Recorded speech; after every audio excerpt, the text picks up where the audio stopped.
Husforbi er et fantastisk projekt. Hovedessensen i det er, at det er sælgerne, der ejer avisen. Det er en forening, der ejer avisen.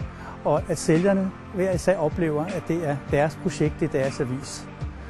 Vi har jo ikke noget decideret overskud, der bliver delt ud, andet end det, der bliver delt ud af sælgerne. Alle sælgere får jo både sommertøj og vintertøj, så de udover det har tøj generelt, og mange af dem ikke har. Og den anden del af det, det er så, at vi jo også er et nyhedsmedie, hvor vi prøver at påvirke den socialpolitiske udvikling ved at sælge 80.000 eksemplarer om måneden efterhånden. Og det, der er vigtigt sådan set, det er, at det overskud, der må være, går til hjælp til sælgerne, og det går til nye projekter. Og der er jo ikke nogen, der profiterer af det her andet end de sælgere, der er med i det.